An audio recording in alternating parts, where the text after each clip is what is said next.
বেগম খালেদা জিয়া দুনিয়া থেকে বিদায় নিলেন।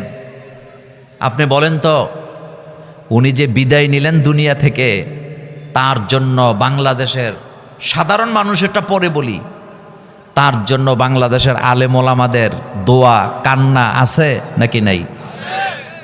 আসেনি? কেন আছে? কারণ উনি এটা প্রাপ্য।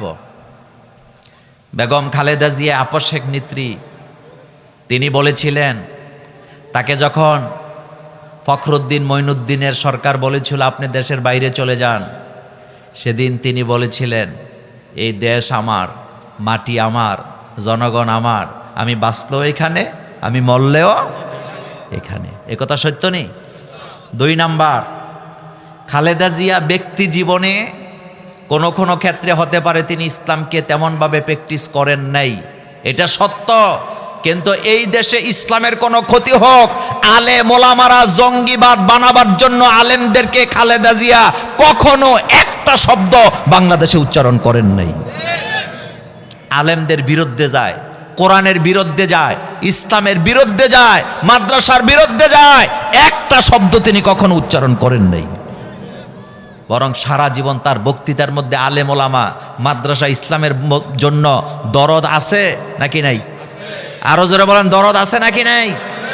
এই জন্য তিনি ইন্তেকাল করার পরে বাংলাদেশের সমস্ত আলেমরা তার জন্য দোয়া করেছে, বিবৃতি দিয়েছে। বাংলাদেশ মাজলিসুল মুফাসসিরিনের পক্ষ থেকে তার জন্য শোক জানানো হয়েছে, মিজানুর রহমান আজহারীর পক্ষ থেকে দোয়া করা হয়েছে, শোক জানানো হয়েছে, শায়েখ আহমদুল্লাহর পক্ষ থেকে। এমনকি বাংলাদেশের যত বড় বড় ইসলামিক দল আছে, চরমনার পিসাব সহ, জামাত ইসলামের আমির সহ, সবাই আজকে চোখের পানি ফেলে তার জন্য কেঁদেছে, শুধুমাত্র তার কর্মের কারণে আর তার দেশপ্রেমের কারণে। কথা সত্য নেই? একটা কথাই কবি কি সুন্দর করে বলেছেন, তুমি যেদিন এসেছিলে ববে, তুমি শুধু কেঁদেছিলে, হেসেছিল সবে। এমন জীবন তুমি করিবে গঠন, মরিতে হাসিবে তুমি, কাঁদিবে ভবন। তুমি তো তোমার জীবনকে এমন ভাবে গঠন করবা যেন সারা দুনিয়া তোমার জন্য কাঁদে। আমি আশ্চর্য হইছি আমার কলেজের ভাইয়েরা, বেগম খালেদা জিয়া তিনি মারা গেলেন বাংলাদেশে, তার কবর হচ্ছে প্রেসিডেন্ট জিয়াউর রহমানের কবরের পাশে। কথা সত্য নেই?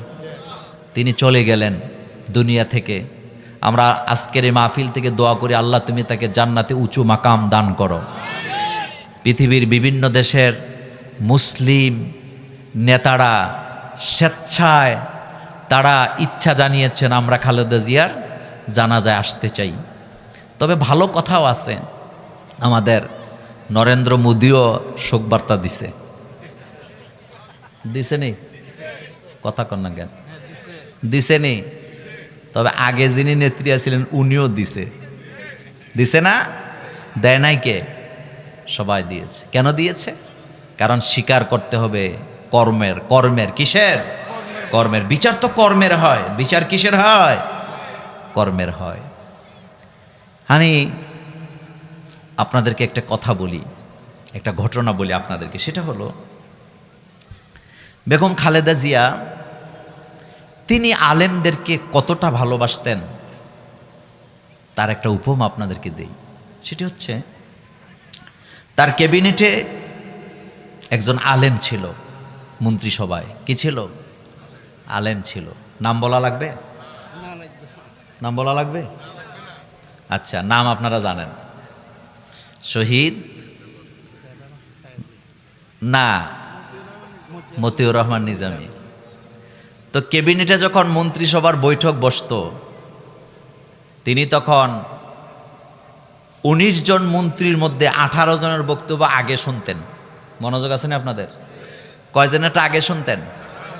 18 জন বক্তৃতা দেওয়ার পরে এখন বেগম জিয়া ওই আলেম শহীদ মতিউর রহমান নিজামীকে জিজ্ঞেস করতেন, মাওলানা সাহেব এবার আপনি বলেন এই বিষয়ে আপনার মতামত কি? এই কথাটা আপনি ঠান্ডা মাথায় চিন্তা না করলে বুঝবেন না। তিনি আগে সবার বক্তব্য শুনতেন, সবার পরে শুনতেন কারটা? কেন শুনতেন? কারণ তিনি শুনে সিদ্ধান্ত নিতে তার জন্য সহজ হইতো।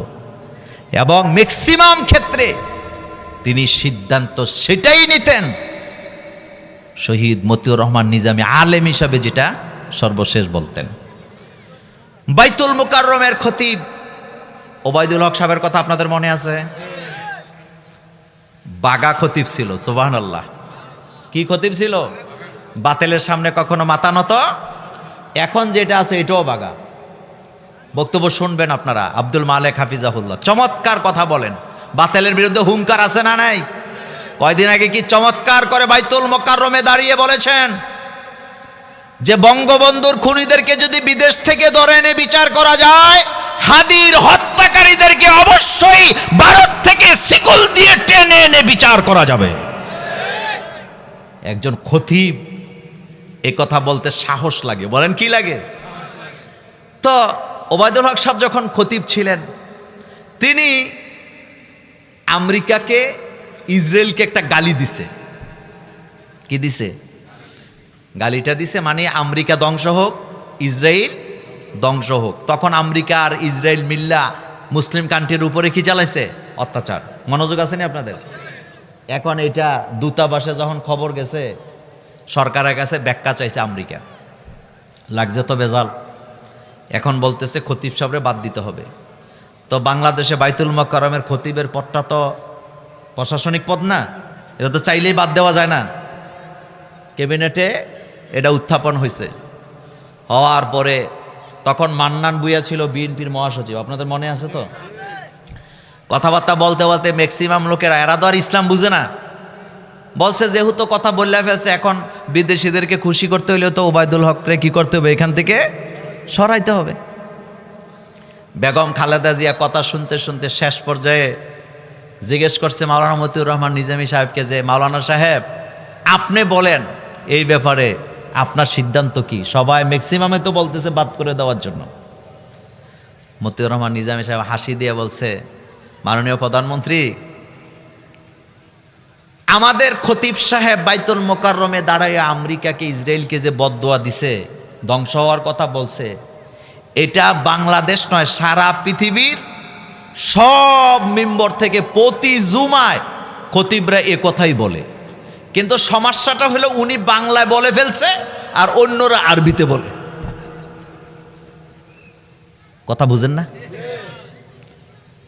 আল্লাহুম্মা দাম্মির, এ কথাগুলো আসেনি খুতবার মধ্যে, বদদোয়া আসেনি তো? নিজামী সাহেব বলছে যে সমস্যাটা হলো উনি কিসে বলছে? বাংলায়, কিন্তু অন্যরা কিসে বলে? তখন বেগম জিয়া হাসি দিয়া বলছেন, এটা যেভাবে আছে এভাবেই থাক। আল্লাহ, তুমি তোমার বান্দির জীবনে যদি কোনো অপরাধ থাকে তুমি দয়া করে ক্ষমা করে দাও। বাংলাদেশে তার কবর, আমরা যারা অনেকেই তো জানাজায় যাবেন, নিয়ত করে রাখছেন, যারা যাবে যারা যাবে না সকলের জন্য দোয়া করছি, শুভকামনা থাকলো, আল্লাহ যেন এই নেত্রীকে মাফ করে দেন, আমরা বলি আমিন। তা আমার কলিজার ভাইয়েরা, কথা বলতেছিলাম যুবকদের ব্যাপারে। কিসের ব্যাপারে?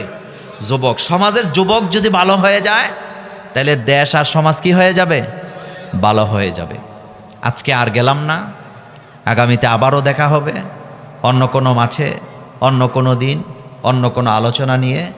আমাদের প্রিয় আলোচক চলে এসেছেন, আমাদের শিল্পীরাও আছেন, তারাও আপনাদের সামনে ইনশাল্লাহ সুন্দর সুন্দর পরিবেশন করবেন। আমাদের মেহমানগণ বক্তব্য দিবেন। আসসালামু আলাইকুম ওয়া রাহমাতুল্লাহি ওয়া বারাকাতুহু।